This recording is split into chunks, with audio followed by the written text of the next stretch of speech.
So today we'll be installing a M.A.R.S LibertyBOSS on a Midmark Dry-Vacuum.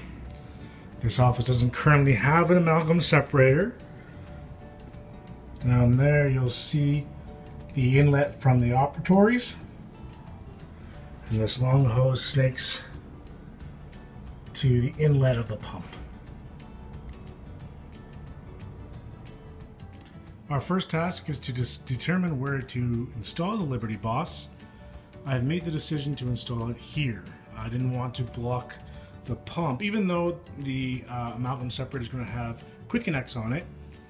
If they ever have to access that panel, it's better to have it in front of the air-water separator opposed to the actual vacuum portion.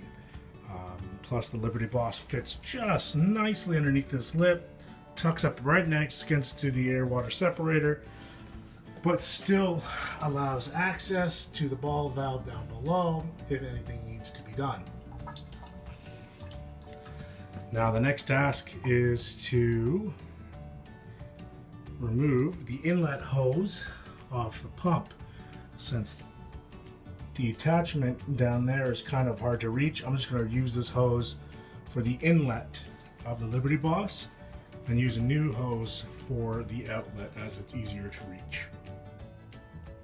I've detached the hose from the inlet of the pump, and I've ran it so it fits along the side of the pump here.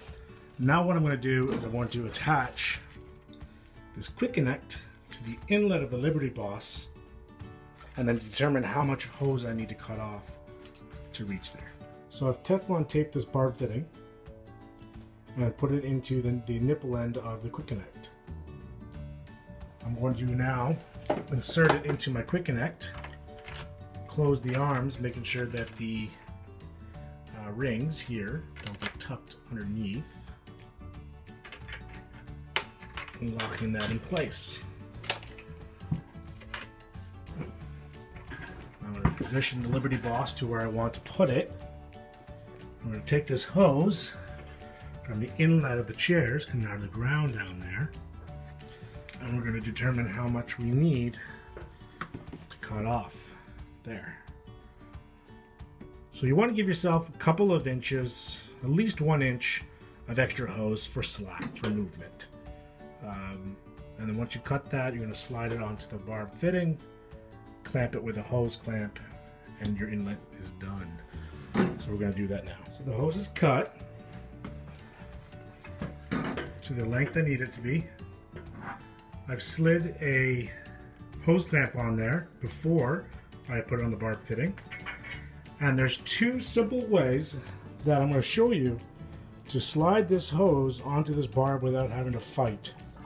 Number one, you have this lubricant sealant, Magic Lube. Many pool stores carry them and they use them for their pool store application, which more or less this is what this is. You do the same work for a pool as you do for a dental office. So you put a little bit of this, just a small dab, onto the barb fitting, and then we use our trusty heat gun. They're anywhere from $20 to $100. This one here I got from Canadian Tire. It works beautifully. We're going to heat the hose to the point where it's soft, but not too soft where the hose loses its integrity and its strength and it starts to collapse on itself.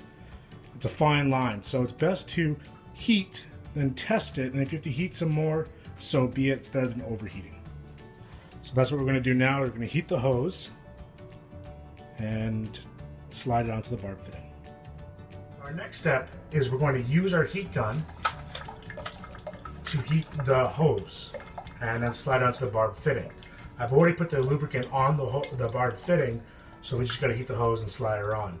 When you're heating a hose, you're not going to just heat the tip because all that heat's going to be focused there. What is a good idea is to heat into the hose along the length for two reasons. One, the barb fitting is not just going to go onto the tip here. You have to get about a few inches of that hose warm. Second reason, when you heat along the hose, the whole hose becomes a little more malleable, and you can bend it to the position you need. And once you've got it in place and it cools down, it's going to harden to that position, and now you've got everything in a nice neat, tight installation.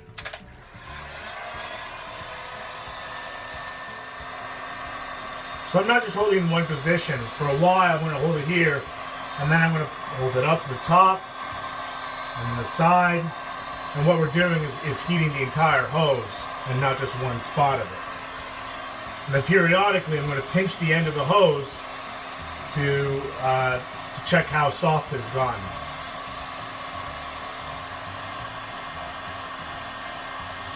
The hose will smoke, so if you're in a room with smoke detectors, they could go off.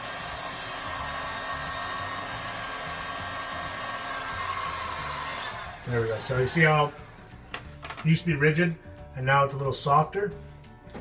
And all we do is line it up to the barb and we slide her down.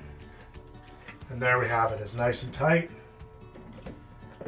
And while the hose is still soft, we get our 5/16 nut driver.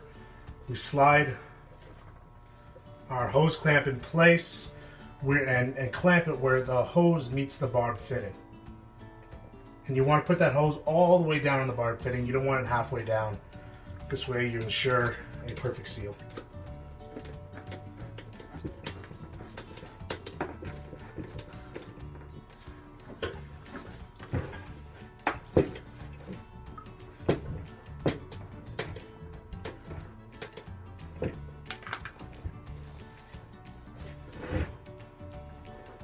And there we have it. We're half done. We have the inlet hose onto the LibertyBOSS. Now the next step is to determine how to get a outlet hose into the inlet of the pump. Now typically I try to avoid as many elbows as possible. But in this application I don't want the hose to come out and then bend in front of here, because that can get in the way of any maintenance that needs to be done. So I'm going to put one elbow into the side of the system, angle it this way, and have the hose come up along the side between the pump and the air water separator, and then enter into the inlet barb right there. So we have now attached our barb fitting and our elbow to the outlet of the LibertyBOSS, and we've situated it in the mechanical room where we want the installation to end up. Now you have to decide where to put this outlet hose first. Are you going to connect it to the outlet of the separator or the inlet to the pump? Because the inlet to the pump is a little harder to get to, I like to do the hardest applications first. So we're going to attach this hose to the inlet of the pump first. And there we have it. What we did was we heated the hose, put them on the barb fittings on the outlet of the separator to the inlet of the pump, and clamped the hose down onto the barb fitting. Same thing we did on the inlet of the LibertyBOSS. The reason I didn't show it, I didn't want to duplicate it and make the video any longer. This whole installation only took about 25 minutes. There's your inlet from chairs to the inlet of the LibertyBOSS, outlet of the LibertyBOSS to the inlet of the pump. Everything's airtight.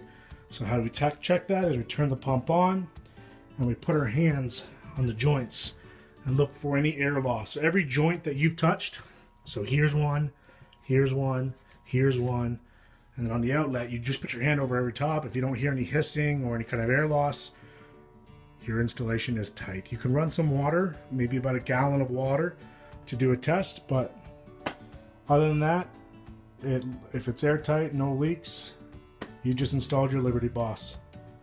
It took minimal parts, just 2 barb fittings, 1.5 inch hose barb fittings, because the hose is already existent, and the quick connects that you can purchase through M.A.R.S. If you don't have a flex line coming off and as everything was hard lined on your wet or dry vacuum, go to your local pool store. You should be able to buy hose similar to this. Alternatively, you could also use the M.A.R.S upgrade kit, and all the hose and parts you need are supplied with the upgrade kit. And that's the installation.